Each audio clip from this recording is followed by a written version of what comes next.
Les paroles que vous allez entendre ne viennent pas d'un adversaire de l'Église, mais d'une figure qui en a occupé les fonctions les plus importantes.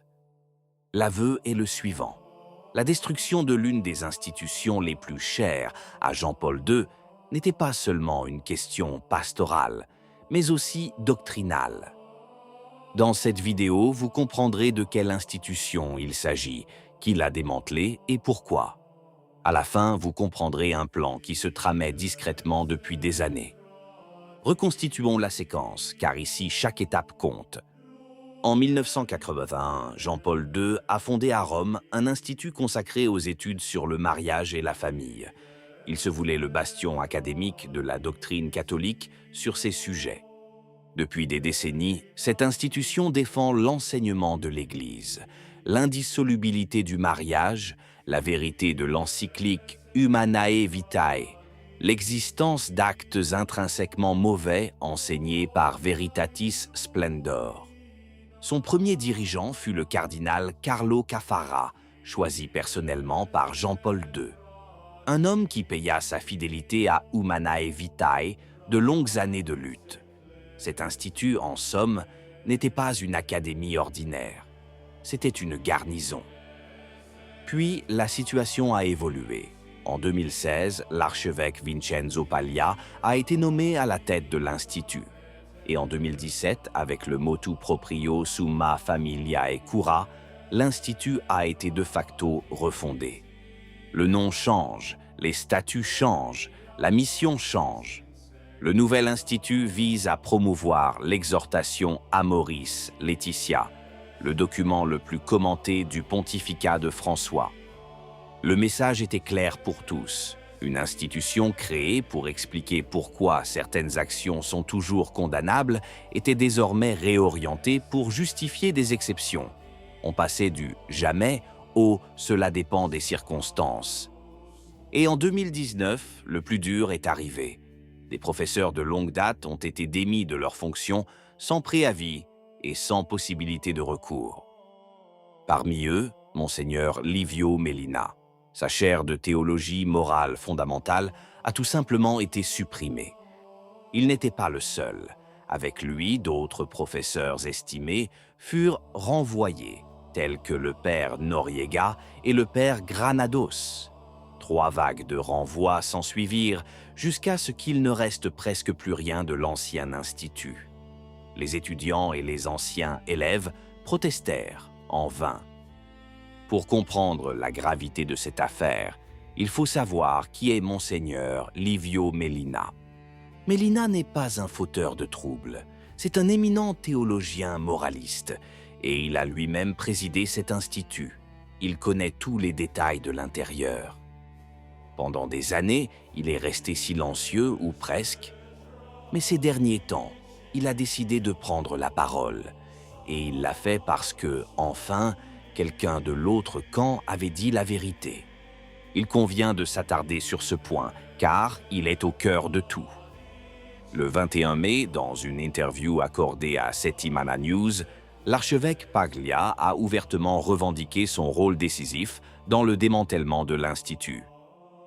Mais surtout, il admet quelque chose que, jusqu'alors, personne au Vatican n'avait osé dire. Il déclare que l'intervention concernait non seulement la pastorale, mais aussi la doctrine, un véritable changement de paradigme.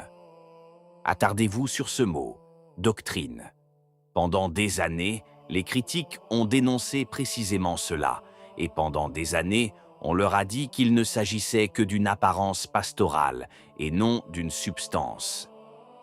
Et maintenant, l'un des protagonistes de l'opération admet que non, il ne s'agissait pas seulement d'un enseignement pastoral, il s'agissait de doctrine.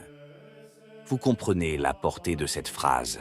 C'est comme si l'architecte d'une démolition, après des années de dénégation, admettait « Oui, nous voulions vraiment abattre ce mur et pas seulement le repeindre. » C'est là qu'intervient Mellina, dans un article publié le 19 juin. Ces mots sont cinglants. Mellina soutient que l'action de Paglia n'était pas motivée par des raisons théologiques, mais par une critique idéologique de l'institution. Non pas un débat d'idées, mais une démolition préméditée. Et puis vient la phrase qui donne tout son sens à l'histoire.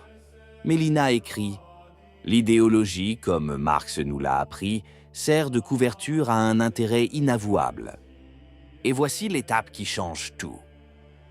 Car Mélina explique ce qu'est, selon lui, cet intérêt caché.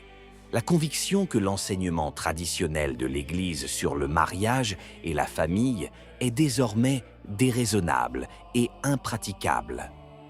Autrement dit, ce n'est pas parce que c'était faux qu'on l'a changé, mais parce qu'on le jugeait trop difficile à appliquer. Et quand une vérité devient dérangeante, la tentation est toujours la même, la réécrire. C'est toujours la même logique. Quand un commandement paraît trop exigeant, au lieu de nous élever, nous l'adoucissons. Mais une vérité abaissée n'est plus une vérité. C'est de la capitulation déguisée en miséricorde. C'est là que réside la différence entre le véritable pasteur et l'idéologue. Le pasteur aide les faibles à se conformer à la loi de Dieu. L'idéologue, quant à lui, décale la loi vers les personnes en situation de faiblesse et qualifie tout cela de accompagnement. Le nœud du problème est le suivant. La doctrine de l'Église sur le mariage n'est pas une règle administrative susceptible d'être actualisée. Elle trouve son fondement dans les paroles mêmes du Christ. Que l'homme ne sépare pas ce que Dieu a uni. L'indissolubilité du mariage, la vérité de Humanae Vitae sur l'ouverture à la vie, ce ne sont pas des opinions d'une seule époque. Elles font partie du dépôt de la foi. C'est pourquoi une institution créée pour les protéger ne pouvait pas simplement être mise à jour. Il fallait la vider de sa substance, et c'est précisément ce qui s'est produit, selon Paglia et Mélina. Et il ne s'agissait pas d'une initiative isolée d'un seul archevêque. Mélina lui-même laisse entendre qu'elle répondait à un dessein plus important, une approche souhaitée et partagée au plus haut niveau. Et la question que tous les catholiques se posent en ce moment est la suivante. S'ils ont pu faire cela avec l'institution du mariage, qu'est-ce qui les empêchera de faire de même avec toute autre vérité gênante ? Car la méthode, une fois découverte, est d'une clarté limpide. La doctrine n'est pas niée par décret.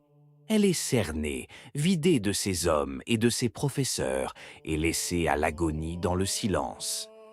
Pourtant, cette histoire recèle aussi un autre signal, car en 2025, c'est Léon XIV lui-même qui a destitué Paglia de la direction de l'Institut.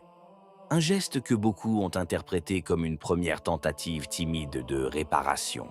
Le mal est fait, mais peut-être qu'une nouvelle page se tourne. Mais attention à ne pas vous faire d'illusions. Révoquer un homme ne reconstruit pas une institution. Les professeurs licenciés ne sont pas revenus, les chaires supprimées n'ont pas été rétablies. La plaie est toujours vive. Imaginez une cathédrale dont les colonnes porteuses auraient disparu. Même si la façade demeure, quelque chose à l'intérieur a changé à jamais. C'est ainsi que cette institution se trouve aujourd'hui. C'est pourquoi les fidèles ne doivent pas se décourager. Une institution peut être démantelée, une chaire peut être abolie, mais la parole du Christ sur le mariage est gravée plus profondément que n'importe quel décret. Qu'en pensez-vous? Si la vidéo vous a plu, laissez un commentaire. Amen. Que Dieu vous bénisse.